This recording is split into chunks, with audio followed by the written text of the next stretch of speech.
Hello, War of the Visions fans. Today we're going to be talking about the new 100 cost wind Glaciela that's coming out on Wednesday. It's pretty exciting because a lot of people have been looking forward to her for a while, and that's because she's quite good. She is very strong for a 100 cost unit, and she is non-limited, so there is a big decision to make whether or not you're going to be pulling for her right away, or if she's somebody that you will wait to get in the future. So I'll just break down everything that I do know about her, and hopefully that can help you make a decision come Wednesday. Now, there's a few things that you need to know about Glaciela before we get into the details, and it's that she is a Pierce unit. She's wielding a spear. She's a close range unit, mostly close range, and she has a very high crit chance and crit damage. So she's definitely a damage dealer. She's got some cool play with Winter Luartha as a crit unit, and most importantly, she's Mashery's best friend.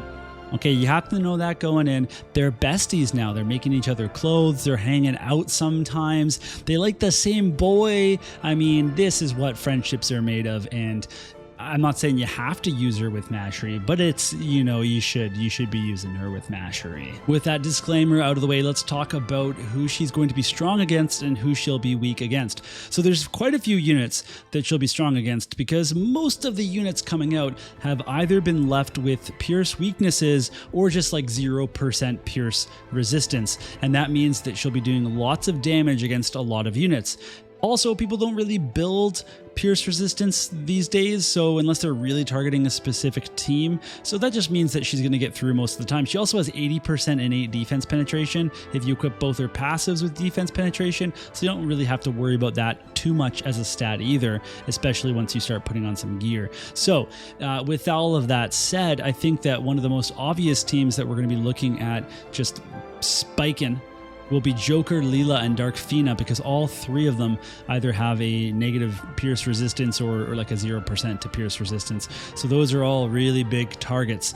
Now, it's kind of two ways in a way, because Leela has a Dispel, and she can get rid of some of the defensive buffs that Glaciela is going to put on, and they can kind of team up against her. But if you're running her, you know, with a full team with Joom, you know, as a kind of a cover tank, then I think Glaciela is just going to chop right through these units.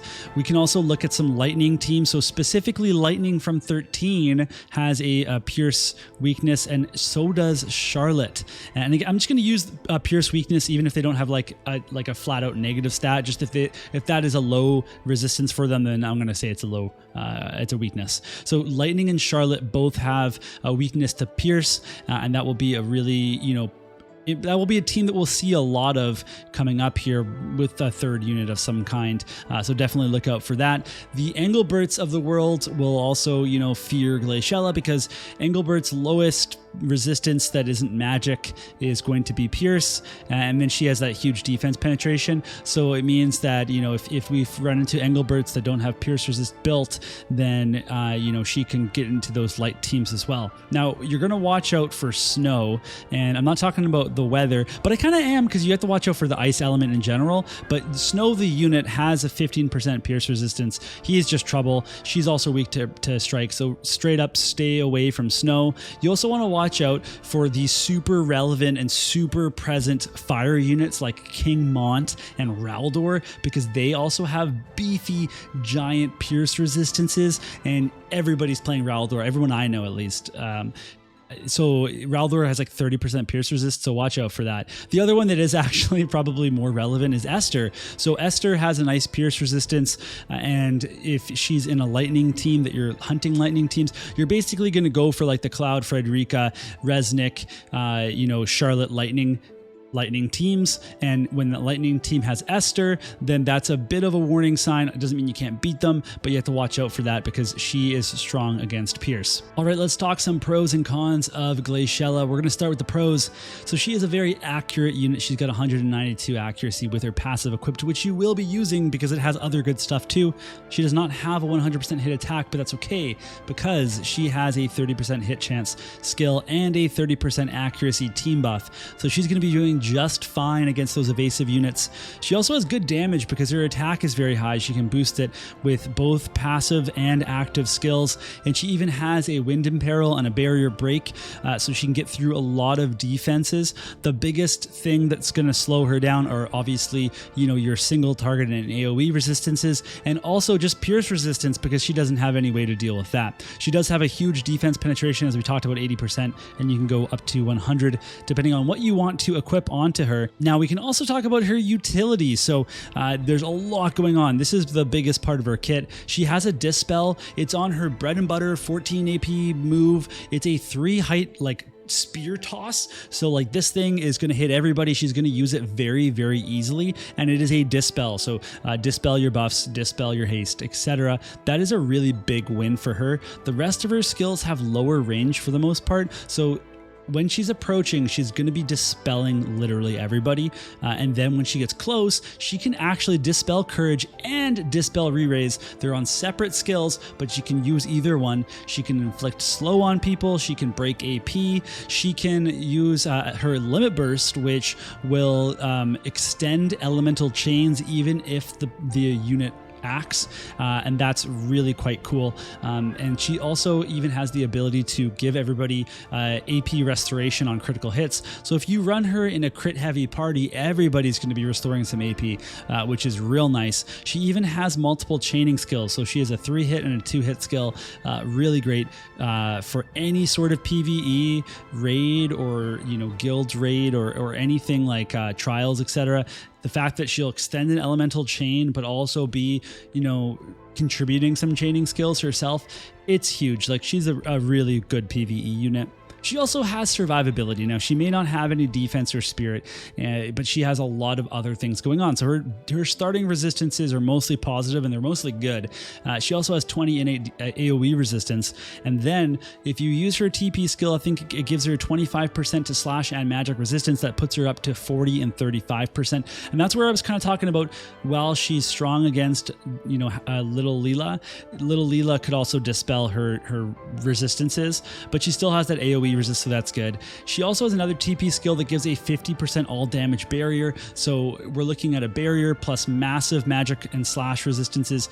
Really looking good for taking on those dark teams, because a lot of them are Fina and Joker and Leela, but also going to be taking on some lightning teams, because there's a lot of slash and magic. And the one thing that you would have to watch out there for, if it is a cloud team, lightning team that has a lot of missile, but still you have the barrier, you have some stuff. And then the most important survivability technique of all time, the best one in the game, and it is reflex. That's both physical and magical. So, what the heck? They're bringing it back. Give it to everybody. Let's go. Next up is the cons. I'm going to say bad things about this unit that you like. You should get at me at the comments. Tell me how I'm wrong, and really just let me have it. I should feel bad after your comment. But before we can get to all of that stuff, you have to do me a favor and go ahead and like the video. You made it to what is this, 6-7 minutes in, then you must like the video. So if you do that, helps the engagement, helps me out with the algorithm, and I appreciate it.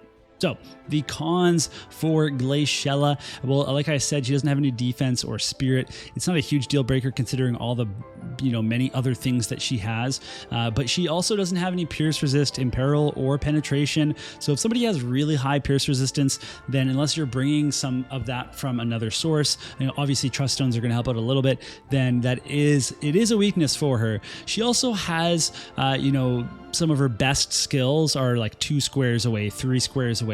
They're pretty low range. She can increase her movement by 1 with a skill on her sub job, but then you're not using the Trick Lancer sub job. So it's kind of a toss up in how you want to build your Glaciela. I think that you'd rather put a movement TMR on, but you also might need bells. That's another thing that I'm still trying to figure out. She does have that AP restore and some AP consumption down, so there's a few things that she can do. Maybe if you build her with an AP TP set on her runes, that could be another option as well, but it is going to be something to keep an eye on for sure. Now I'm going to compare her to a couple other Pierce units. We've got Winter, Luartha, and Oberon, and you'll notice here that Glaciela has the highlighted accuracy. She's more accurate than both of them. That's pretty good, and she also looks better in the resistance resistance department, because while she has that weakness to strike, which most units do, she's in a pretty good spot for missile, magic, and slash damage, and she's in a pretty good spot for like HP. Her attack is very high and she can boost it even further. You know, the fact that she's got a high-end agility, she's got high dex, high luck, like really all around has some good stats. The biggest like flag here is the fact that, you know, she's a 3-move, 1-jump unit, even though she can increase her move by 1 with a TP skill on her sub job. So when you compare her to these other units, what you're getting out of her is a lot more utility, where Winter Luartha, for me personally, I know she does lots of things, but where I've seen her excel is just straight damage. Like honestly, she can really just shellac someone. And Oberon obviously can do a lot of damage as well, but he's also got incredible mobility, and he's also got some like AoE resistance buffs he can give to people. But with Glaciela, she's not just dealing a lot of damage, and don't get me wrong, she's going to deal a lot of damage. She's also stripping some of the most annoying effects in the game, and that pure utility that she gets over these 2 other units makes her better than both of them for me.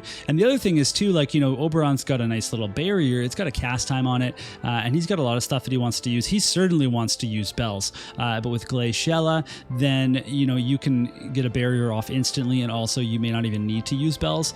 You can see that she's got a really high natural crit rate as well, and she can augment that through all of her various, you know, active and passive abilities as well. So I think that Glaciela, I mean, it's not a surprise, really, new units better than previous units, but that is the fact, that is the case here. I think she is better than both these units. Not that either of these units are bad, they're both actually pretty good too. So it's a strong Pierce unit with a lot of utility. Really, at the end of the day, what you're looking at here is whether or not you want to be pulling for a limited or a non-limited unit, you know, versus saving for limited units, like a potential Halloween unit in the future. All right, so that's going to be it for my review, and I'm going to say my honest thoughts about whether I think you should pull for her. I think, because my personal opinion is that if a 100 cost unit is really good and you're in that element, then, you know, you likely should just be pulling for them. So for example, I pulled for Little Leela 100 cost, and I am so happy because I used her literally since she launched until still using her in Guild Battle. Like today, I got 4 stars with her starring as my main unit. So if that isn't a lot of good use out of a unit, then I don't know what is, right? Could I have waited for Little Leela to come to me later? I could have. And would she still be good? Yes, she would. But again, I've been using her for over a month now, and to great results. So if you can get results with a unit right now and enjoy them, they can power up your win team, then why would you not do that? And I know that people are going to say to me, because you could save for limited units and get that unit later. That's your own personal choice at the end of the day. I can't really affect that. You got to make up your own mind. But if you want to know if this is a good unit that will empower your account, then yeah, she is. She's a great unit. You know, if you're in wind, you could get her. If you want to go into wind, then it's a really, really strong entry point in my opinion. But if you're totally, you know, spent from Final Fantasy 13 and Final Fantasy Tactics, then yeah, you're probably not going to be able to pull for her. So you don't even need this video anyway. So what are you even doing? What are you watching it for? What? Right? Okay. So really, what it comes down to, yes, she's good. Your call what to do from there. All right. See you guys later.